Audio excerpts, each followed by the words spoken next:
Example 32 हमने last time solve किया था। आज एग्जाम्पल नंबर 33 सॉल्व करेंगे। देखिए मैं पढ़ता हूं, आप भी सुनिए क्या लिखा हुआ है और देखिए भी अपनी अपनी किताबों में। अवयवों के गुणनफल का प्रयोग करते हुए दो मैट्रिसेस दी गई हैं, ये हमने यहां ऑलरेडी लिख के रखी हुई हैं। कह रहे हैं दोनों के गुणनफल का प्रयोग करते हुए निम्नलिखित समीकरण निकाय को हल कीजिए।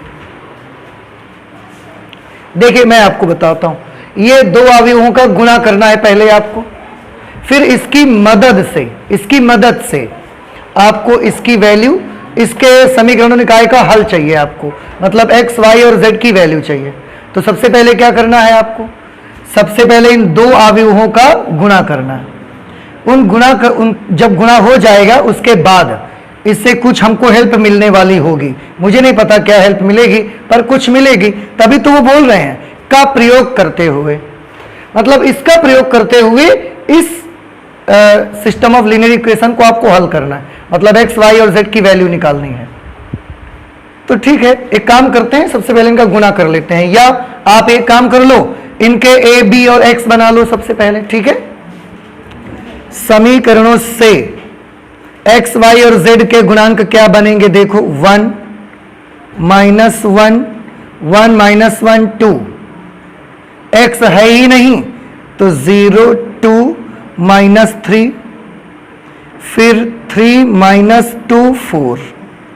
ओके, अच्छा इसके बाद x का क्या होगा, x y z, और b क्या बनेगा इसमें से 1 1 2, ये b बन जाएगा। अब इतना मतलब हमने बना लिया। अब सबसे पहले इनको मल्टीप्लाई ही करवा लेते हैं, ये लिख देंगे। एक चीज देखो जो a हमने बनाई है वही ये लिखी हुई है, 1 -1 2 1 -1 2, 0 2 -3 0 2 -3, 3 -2 4 3 -2 4। तो जो मैट्रिक्स यहां पर ये लिखी है ना वही a बन के आई है, और x y z की अगर वैल्यूज आपको चाहिए उसके लिए इसी a का आपको a इनवर्स चाहिए होगा आखिरी में। तो हो सकता है ऐसा हमें लग रहा है कि जरूर यहां से इसका क्या निकलेगा, इनवर्स निकल आएगा, और उसी का इस्तेमाल मुझे x की वैल्यू निकालने में करना पड़ेगा। देखते हैं, पहले गुणा करवाते हैं। 1 -1 2, 0 2 -3 3 -2 4, इंटू इसको ले लीजिए -2 0 1 9 2 -3 6 1 -2। पहले मल्टीप्लाई करवाइए।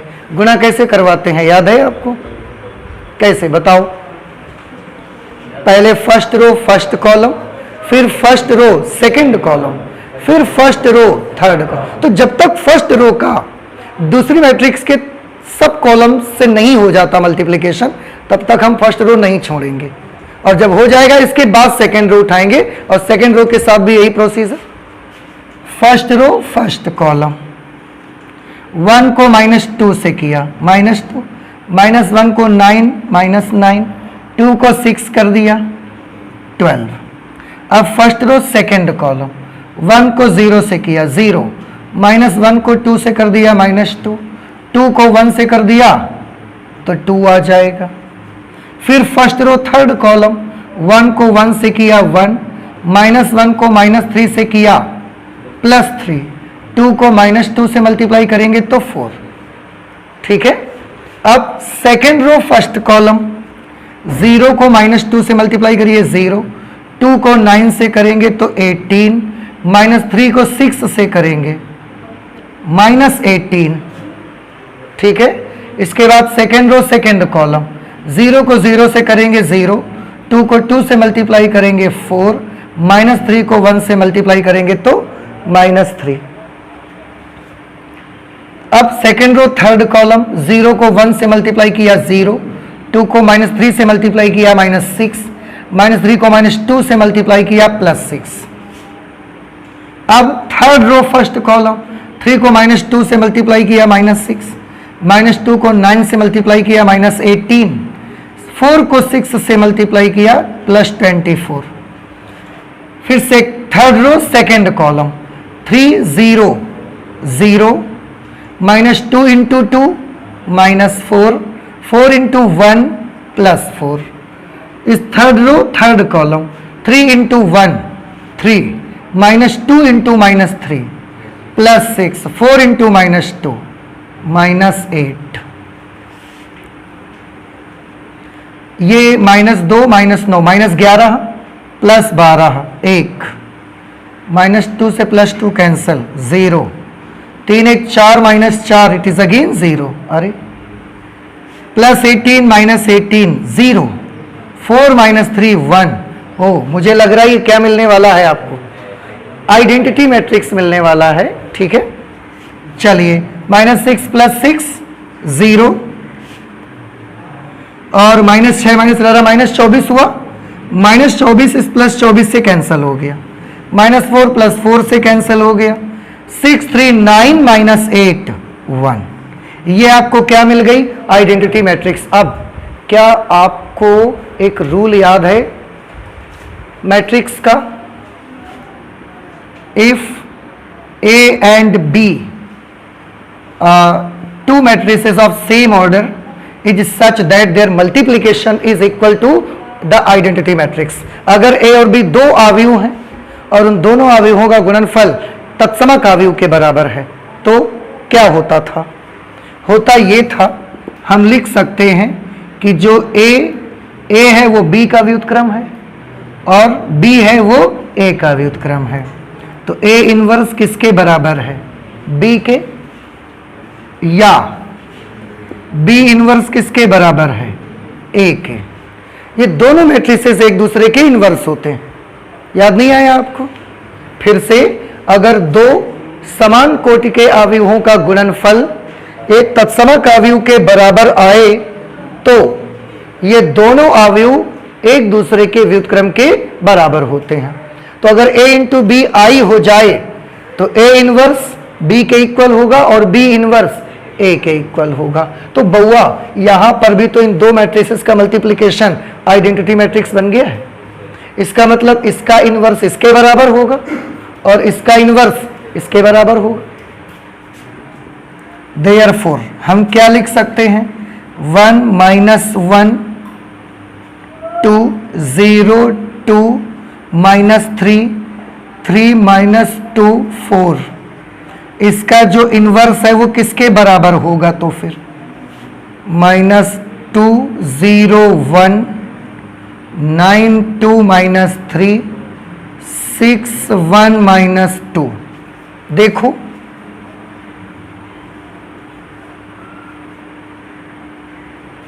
इस अवयव का व्युत्क्रम इस अवयव के बराबर हो जाएगा, इसका व्युत्क्रम इसके बराबर भी हो जाएगा। लेकिन अब आप सोचिए, इसका व्युत्क्रम इसके बराबर हो गया और इसी का व्युत्क्रम है खाली चाहिए था तो उसी को हमने लिख लिया। हालांकि इसका व्युत्क्रम भी ये होगा लेकिन उसकी हमको जरूरत नहीं है तो हम नहीं लिख रहे हैं अपना। अब क्या करना है, अभी तो काम बन गया हमारा। Therefore x is equal to A inverse into B. A की जगह पर आप क्या लिखोगे, A की जगह पर ही लिखोगे ना, 1 -1 2 1 -1 2 0 2 -3 0 2 -3 3 -2 4 3 -2 4 इनवर्स इंटू बी। बी की जगह पर बउआ 1 1 2 1 1 2। नहीं समझ आया। अब इसकी वैल्यू हमको मालूम है, देखो इसी की वैल्यू तो आपने निकाली, तो इसकी वैल्यू आपको पता है, ये यहां पर लिख दिया जाएगा -2 0 1 -2 0 1 9 2 -3 9 2 -3 6 1 -2 6 1 -2 इनटू बी की जगह पर 1 1 2। तो इसके इनवर्स की वैल्यू ये हमने नोट कर दी। अब इन दोनों को आपस में गुणा कर लेना है आपको। इस रो का इस कॉलम से करिए, -2 को 1 से किया -2, 0 को 1 से कर दिया 0, 1 को 2 से कर दिया 2। इस रो को इस कॉलम से करिए, 9 को 1 से कर दिया 9, 2 को 1 से कर दिया 2, -3 इंटू 2 -6, 6 इंटू 1 6 प्लस 1 -4। x की जगह पर वैल्यू लिख दो x y z। इसको सॉल्व करो, -2 + 2 0, 9 2 11 -6 5, 6 1 7 -4 3। तुलना करेंगे दोनों पक्षों में तो x बराबर 0, y बराबर 5 और z बराबर 3। तो x की वैल्यू 0 हो गई, y की 5 आई और z की कितनी आई 3। तो इसकी मदद से हमने इस समीकरण निकाय को हल कर लिया।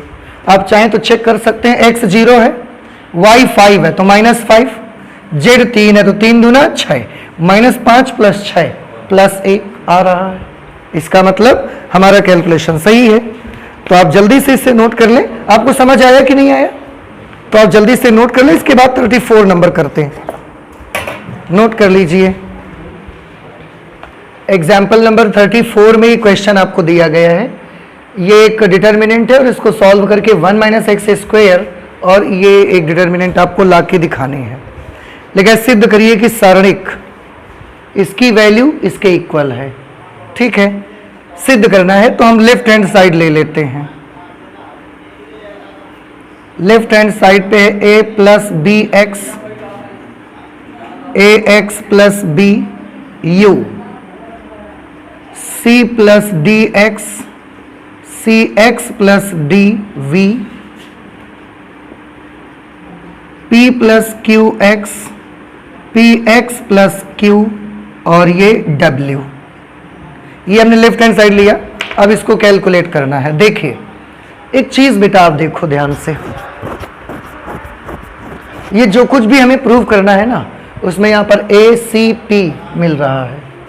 ACP कहने का मतलब हम यहां से BX, DX और QX हटाना चाहते हैं। अगर ये हट जाएंगे तो ACP आपको मिल जाएगा, मिलेगा नहीं? तो एक काम कर लो ना आप, इसमें देखो, इसमें x का गुणा करो और इसमें माइनस कर दो। देखिए मैं करके दिखाता हूं। इसमें x का गुणा करो आप, ax² + bx हुआ और इसमें माइनस कर दो तो a + bx में माइनस कर दो। अब a + bx minus ax² - bx plus bx से -bx कैंसिल। देखो bx ही तो हम काटना चाहते थे। रही बात इन दोनों की, तो इनमें जैसे ही a कॉमन करोगे तो बचेगा क्या? 1 - x²। कहीं ना कहीं ये भी आना स्टार्ट हो जाएगा। तो न सिर्फ एक काम होगा बल्कि दो काम एक साथ हो रहे हैं हमारे, इसलिए ये हमें सबसे ज़्यादा सुइटेबल प्रोसीजर लग रहा है। तो हम करने क्या जा रहे हैं, न सिर्फ इसमें करेंगे, एक एलिमेंट तो कर नहीं सकते, सारे करने रहेंगे हमको। तो R1 changes to R1 - x R2 means R2 में x को मल्टीप्लाई करेंगे, जो भी आएगा उसे R1 के एलिमेंट में माइनस कर देंगे। देखो R1 का एलिमेंट ये है, इसमें माइनस करेंगे किसे? इसको x से गुणा करके। अभी हमने करके दिखाया, कितना आएगा? a1 - x²। अब यही इसमें करो, इसमें माइनस करना है आपको, c + dx में माइनस करना है क्या? इसमें x का गुणा करके। तो इसमें x का गुणा करोगे तो क्या मिलेगा? cx² और इसमें x का गुणा करोगे तो dx, क्योंकि माइनस कर रहे हैं तो निशान भी कैसा हो जाएगा? माइनस। -dx से +dx कैंसिल, इससे हमने c कॉमन कर लिया, 1 - x²। तो c कॉमन कर लिया हमने, 1 - x²। इसी तरह से बेटा आप इसमें करोगे तो देखो qx से qx कट जाएगा। अब आप भी समझने लगे कि क्या मिलेगा, p × 1 - x², ये हमको मिल जाएगा। कर लेंगे आप। रही R2 और R3, इनमें हमें कोई चेंज नहीं किया, तो ax + b, cx + d, P x plus Q, you V W. बेटा ठीक है, अब क्या करना है, एक काम करो, डिटर्मिनेंट है, जो भी कॉमन होगा सारे एलिमेंट्स से होगा या किसी एक रो या किसी एक कॉलम से होगा? एक रो से हो पा रहा है, कर लो। 1 माइनस एक्स स्क्वायर बाहर निकाल लेते हैं, 1 माइनस एक्स स्क्वायर हम कॉमन लिए ले रहे हैं। अगर ये हम कॉमन ले लेंगे तो अंदर में क्या रह जाएगा, a, और इसके नीचे का नंबर लिख लेते हैं पहले हम, यहां a बचेगा, ये a x plus b u, c x plus d we,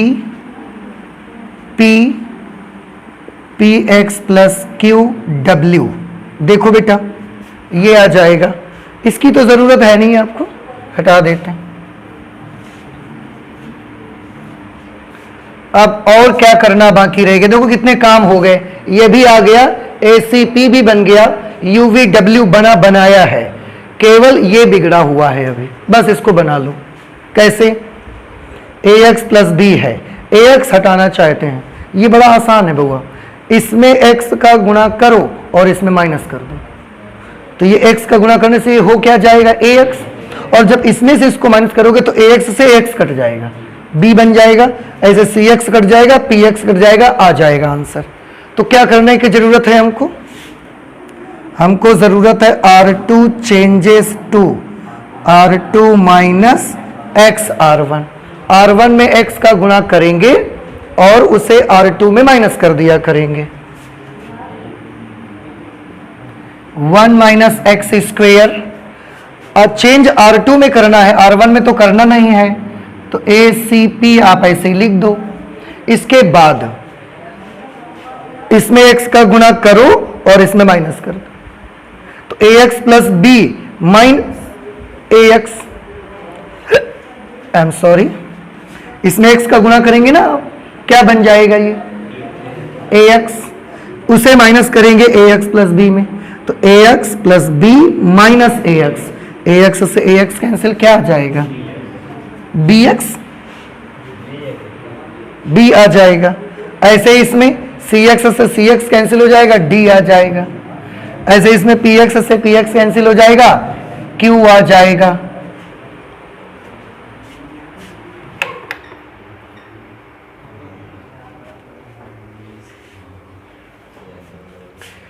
इसके बाद UVW, और आप देखें भैया यही तो आपके क्वेश्चन का राइट हैंड साइड है, यही लाना था आपको। और इस तरह से मिसलेनियस एग्जाम्पल्स भी हमने कंप्लीट कर लिए। अभी हम लोग आ जाते हैं मिसलेनियस एक्सरसाइज 4 को कैलकुलेट करने के लिए, ठीक है? तो आप जल्दी से नोट कर लें इसे। मिसलेनियस एक्सरसाइज 4 पे आ जाते हैं, जिसमें पहला क्वेश्चन लिखा हुआ है, सिद्ध करिए कि सारणिक, ये सारणिक है, x sin theta cos theta minus sin theta minus x 1 cos theta 1x theta से स्वतंत्र है। थीटा से स्वतंत्र है का मतलब कि इसका जो आंसर आएगा उसमें थीटा नहीं होगा। थीटा से स्वतंत्र होने का मतलब क्या है कि उसमें थीटा नहीं होगा। नहीं समझ में आया आपको? ओके, तो आप इसको सॉल्व करिए, और जब आप सॉल्व करें तो उसमें जो आंसर उसका आएगा उसमें कहीं पर भी थीटा नहीं आएगा। देखते हैं करके कैसे करें। इसमें और तो कुछ नहीं समझ आ रहा है, सीधे प्रसार कर लेते हैं।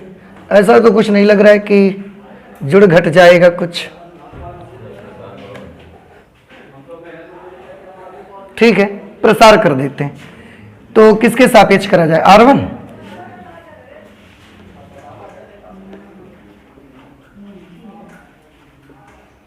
R1 के सापेक्ष प्रसार करने पर, ठीक है, R1 के सापेक्ष प्रसार करिए।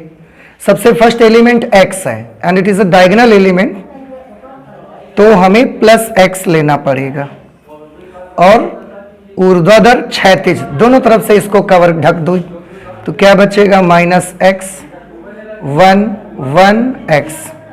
R1 का next element sine theta and it is not a diagonal element, so we will take the negative sign with the sine theta, और फिर से शारीरिक बनाया, दोनों तरफ से साइन थीटा को ऐसा ढक दो, क्या बचा minus sine theta 1 cos theta x,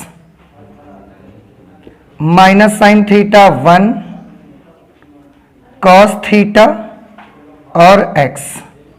उसके बाद नेक्स्ट एलिमेंट है कॉस थीटा, डायगोनल एलिमेंट है तो प्लस कॉस थीटा, ऐसे और ऐसे दोनों तरफ से कॉस थीटा हमने ढक दिया, क्या मिलेगा आपको minus sine theta minus x cos theta और ये 1।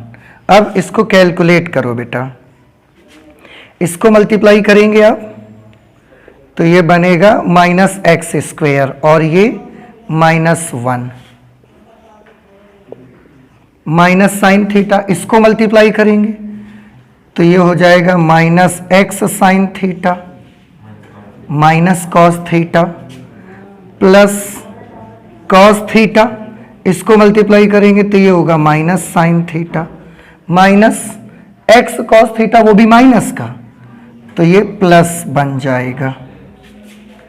और कैलकुलेट करिए, minus x cube minus x cube minus x, इसको मल्टीप्लाई करिए तो minus minus plus x sign square theta, minus sine theta को माइनस कॉस थीटा से मल्टीप्लाई करेंगे तो plus sine theta into cos theta, फिर प्लस कॉस थीटा को minus sine theta से करोगे minus sine theta into cos theta, फिर cos theta को एक्स कॉस थीटा से करोगे मल्टीप्लाई तो x cos square theta plus sine theta cos theta से minus sine theta cos theta cancel हो गया,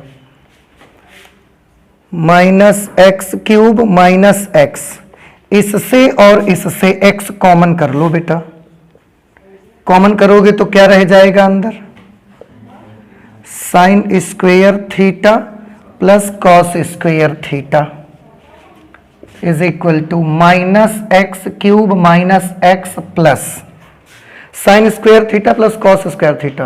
आप बहुत अच्छे से जानते हैं इसको, इसकी वैल्यू क्या होती है 1, सर्वसमीका है ये। अब x को 1 से गुणा करोगे क्या आएगा, और वो x इस माइनस एक्स से कैंसिल नहीं हो जाएगा तो क्या आ जाएगा आंसर एक्स क्यूब। अब आप ध्यान से देखिए, क्या आपके इस आंसर में कहीं थीटा है, कहीं भी थीटा नहीं है, तो सिद्ध हो गया कि हमारा जो आंसर है वो थीटा से स्वतंत्र है। अतः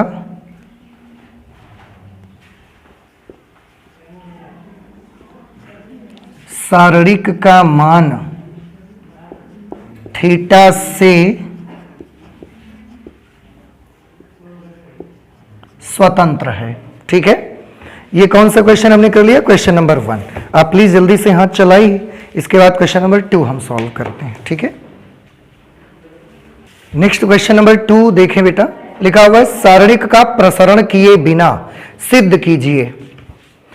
ये एक क्वेश्चन है जिसमें ये डिटर्मिनेंट दी गई है और आपको इसका बिना प्रसार किए हुए इससे ये लाके दिखाना है।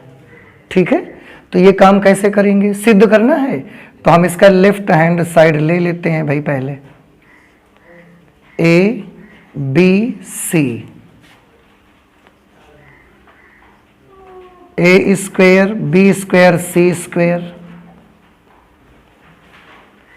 फिर यहां B C C A B. ठीक, एक काम करना चाहते हैं, देखो हम एक बात देखें, आपकी a square a cube b square B cube c square C cube है और फिर 1 1 1 है। हमें ऐसा लग रहा है कि मैं ऐसा कर सकता हूं क्या, थोड़ा ध्यान से देखिए। अगर मैं इसमें ए का गुणा करा दूं तो ये क्या बन जाएगा, ए स्क्वायर ये और ये ए बी सी। अगर इसमें बी का करा दें तो B square B cube A B C, इसमें सी का करा दें तो C square C cube A B C. ये पूरा का पूरा कॉलम ए बी सी हो जाएगा और इसको निकाल के बाहर कॉमन ले लेंगे तो यहां क्या आ जाएगा 1 1 1, ये a square a cube b square B cube c square C cube, ऐसा कुछ बनेगा। उसके बाद कुछ उलट फेर कर देंगे, उस पर आ जाएगा आंसर। लेकिन पहले ये करना है, क्या करना है, R1 में ए से मल्टीप्लाई करिए लिख देते हैं हम R1 changes to A into R1, R2 changes to B into R2, R3 changes to C into R3। ठीक है, अच्छा गुणा करवाएंगे अब हम, देखो। हाँ, लेकिन एक चीज और, ये एक आपका एक्सप्रेशन है, ऐसा नहीं हो सकता कि आप केवल गुणा करवा दो, उसको बैलेंस ना करो। तो गुणा तो करवाएंगे, पर बैलेंस करने के लिए इन्हीं नंबरों से क्या करना पड़ेगा आपको, भाग भी तो देना पड़ेगा। तो भाग देने के लिए हम ABC बाहर लिख दे रहे हैं। क्यों? क्योंकि ABC से अंदर गुणा भी तो करवा रहे हैं। इसमें A का गुणा करवाइए तो ये क्या हो जाएगा, A square A cube ABC, इसमें B से करिए multiply, B square B cube ABC, इसमें C से मल्टीप्लाई करिए C square C cube ABC। तो ABC का भाग दिया और ABC का गुणा भी कर दिया। अब इस कॉलम से ABC कॉमन कर लेंगे, तो वो जो ABC कॉमन करेंगे वो बाहर आ जाएगा यहाँ पर, और अपॉन में एक ABC, ये पहले से लिखा था। यहाँ क्या बनेगा, A square B square C square, A cube B cube C cube, ये 1 1 1 बन जाएगा। ठीक है, अच्छा इसके बाद ABC से ABC कैंसिल हो गया। यहां पर आंसर ऐसा नहीं आ रहा है, इसको कुछ बदलने की आवश्यकता है मुझे। तो मैं क्या करूंगा, इस कॉलम को इससे इंटरचेंज करूंगा। पहले C1 इंटरचेंज्ड विथ C3। आपको याद है जब कॉलम्स या रोज को इंटरचेंज करते हैं तो उसके लिए क्या कीमत चुकानी पड़ती है, हमको चिन्ह बदलना पड़ता है। वेरी गुड, तो बदलिए चिन्ह, फिर इसको यहां ले जाइए, इसको यहां ले आइए और निशान बदलिए।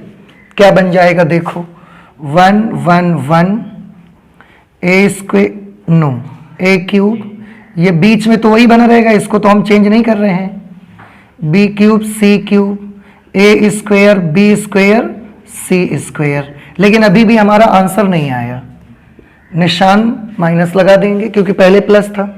अभी आंसर नहीं आया हमारा, अभी हमको A square B square C square second column में चाहिए, A cube B cube C cube third column में चाहिए। तो अब इनको आपस में इंटरचेंज कर दीजिए। तो यहां लिखते हैं C2, C2 is interchanged with C3। तो जब चेंज इंटरचेंज करेंगे तो एक माइनस और आएगा, वो माइनस इस माइनस को क्या कर देगा, plus 1 1 1 A square B square C square, A cube B cube C cube. ठीक है बेटा, बदल गया ना, और माइनस माइनस प्लस हो गया। और आप देखें कि यही हमारे क्वेश्चन का राइट हैंड साइड भी है। समझ नहीं आया आपको? आया? तो आप इससे नोट कर लीजिए, ये क्वेश्चन नंबर 2 हो गया।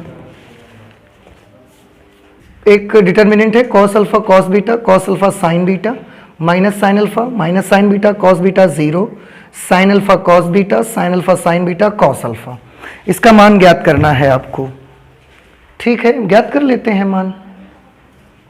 तो कैसे ज्ञात करिएगा मान,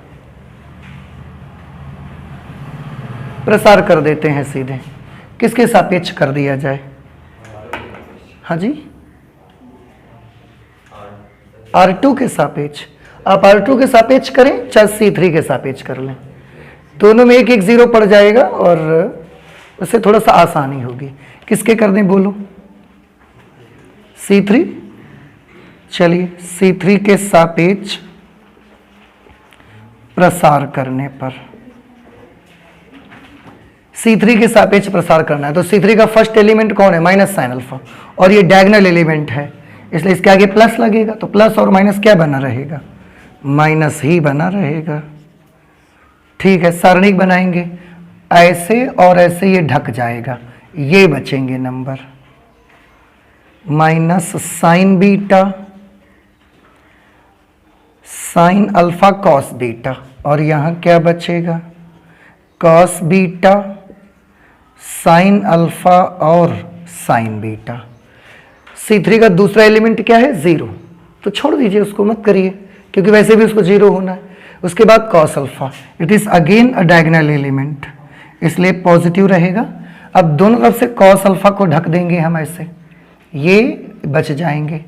cos alpha cos beta minus sign beta, cos alpha sign beta,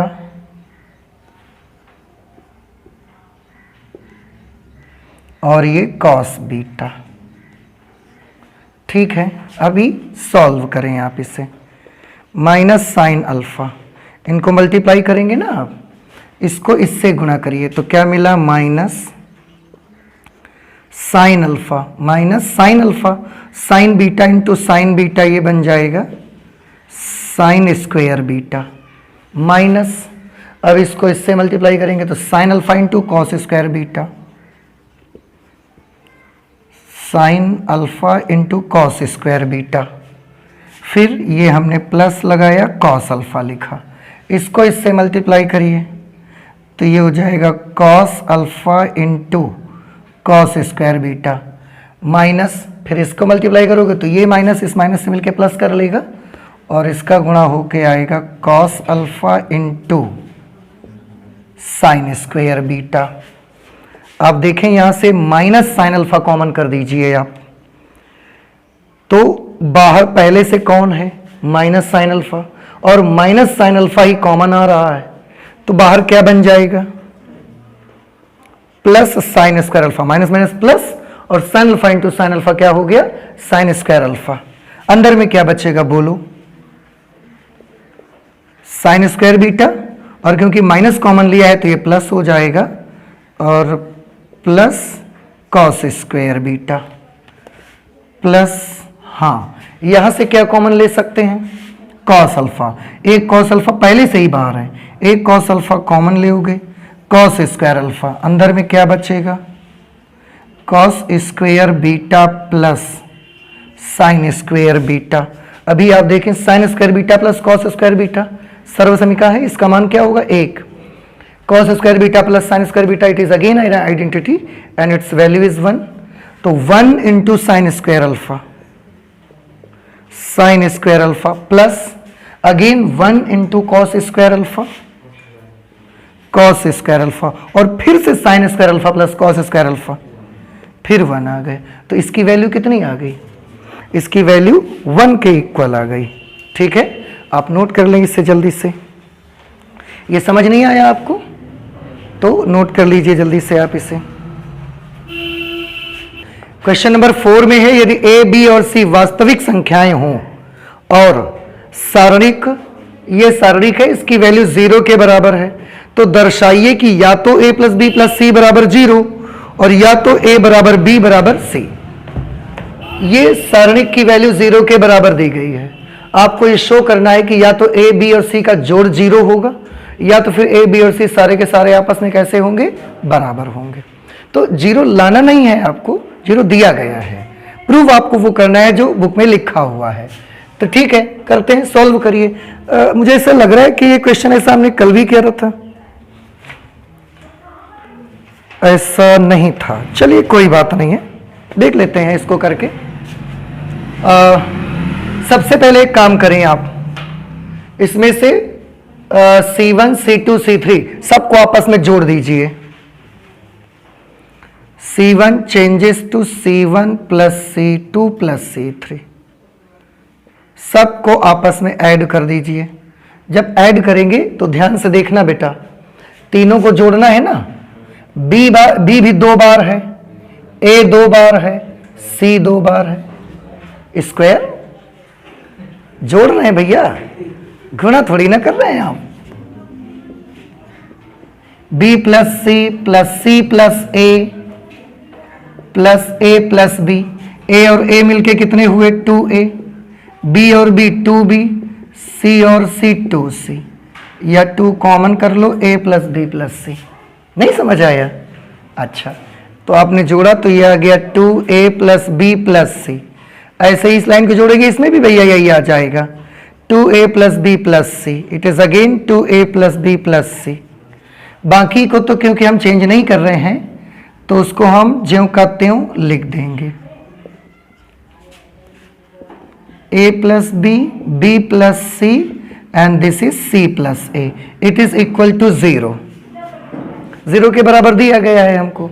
अब यहां से ये कॉमन आ सकता है, तो कॉमन ले लिया हमने 2a plus b plus c.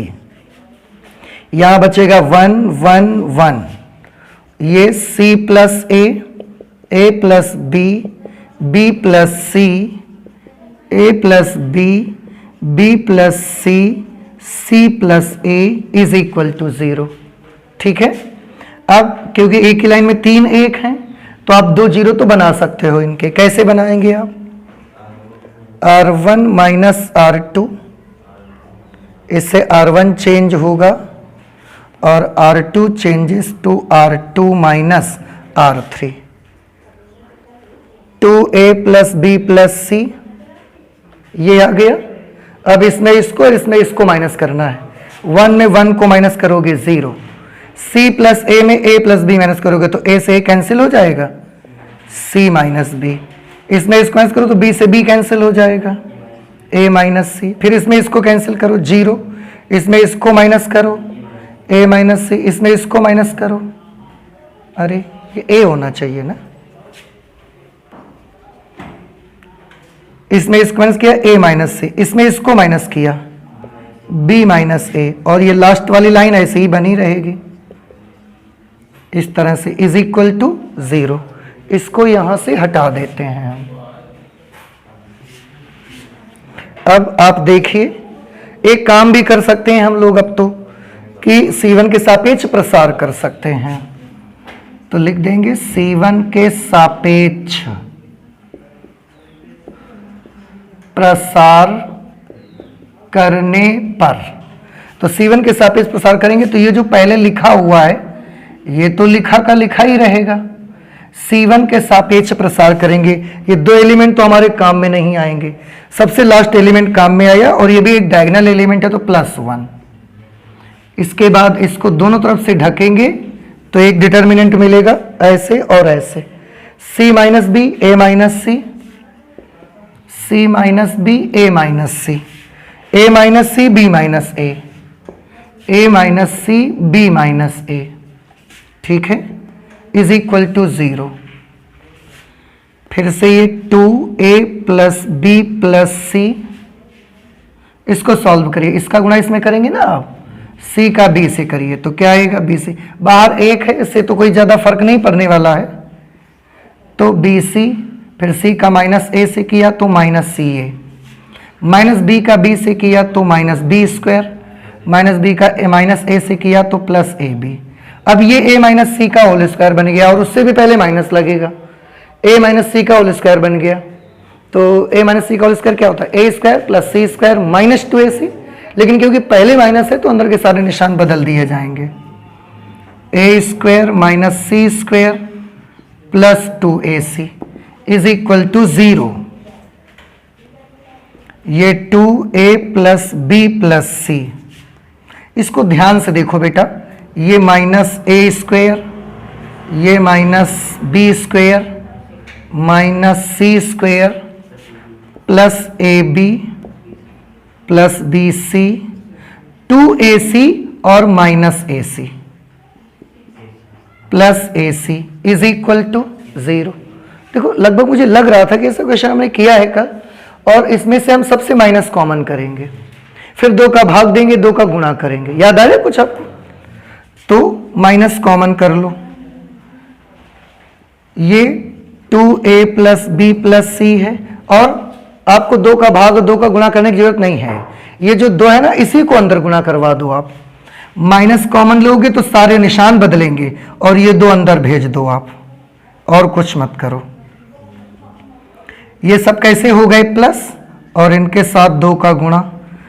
2a square plus 2b square plus 2c square minus 2ab minus 2bc minus 2ca बराबर 0. अभी भी नहीं याद आ पाया आपको? आया? ये माइनस देखो उधर की तरफ 0 है, आप चाहें तो दोनों पक्षों में -1 से मल्टीप्लाई करवा दें तो ये माइनस भी कैसा हो जाएगा, प्लस हो जाएगा. छोड़ दो इसको, यहां पर रह गया a plus b plus c. और इसको आप क्या कर सकते हो, ध्यान से देखना, a square plus b square minus 2ab। इसमें दो ए स्क्वायर दो बी स्क्वायर है ना, एक एक ले लो, तो एक ए स्क्वायर एक बी स्क्वायर और माइनस 2ab, तो a square plus b square minus 2ab क्या बनेगा, ये बन गया a माइनस बी का होल स्क्वायर। याद रहे अभी भी इसके पास एक ए स्क्वायर है एक बी स्क्वायर है। अब हमने क्या किया, अब हमने इसका एक बी स्क्वायर ले लिया एक सी स्क्वायर ले लिया और ये 2bc, तो ये बना लिया हमने b माइनस सी का होल स्क्वायर। अब इसका एक सी और इसका एक a बचा हुआ वाला लेकर इसके साथ बना लो c माइनस a का होल स्क्वायर बराबर 0। अब आपने इसके पहले भी बहुत सारे एक्सप्रेशन से सॉल्व किए हैं, इन दो नंबरों का गुणनफल किसके बराबर है, 0, तो या तो ये 0 होगा या तो ये 0 होगा। यदि a plus B plus C बराबर 0, या तो एक चीज तो हमने प्रूव कर दी, a plus B plus C बराबर 0 होगा, या फिर ये चीज 0 के बराबर होगी, तो a minus B whole square plus B minus C whole square plus C minus A whole square is equal to 0। अब आप थोड़ा ध्यान से देखें, इन तीनों पदों का जोड़ 0 के बराबर आएगा।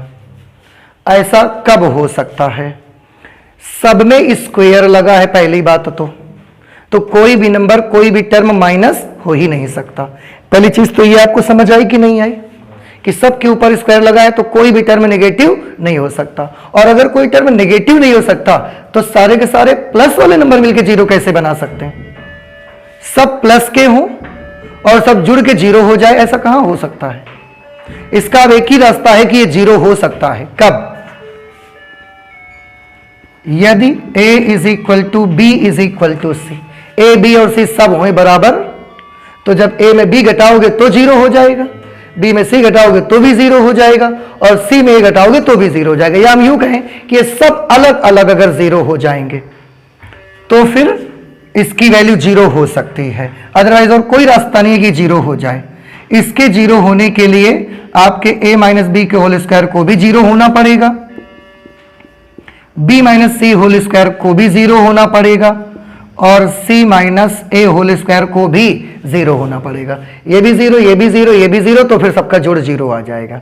अदरवाइज तीन पॉजिटिव नंबर्स हों और तीनों का जोड़ 0 हो जाए, ऐसा तो अभी तक मैथमेटिक्स में नहीं हुआ था, आगे का पता नहीं है, लेकिन अभी नहीं हो सकता फिलहाल।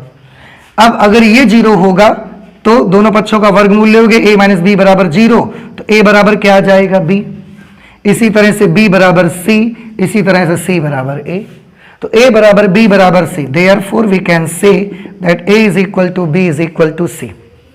नहीं समझ में आया आपको, इस तरह से a plus B plus C बराबर 0 होगा, या a is equal to b is equal to c हो जाएगा।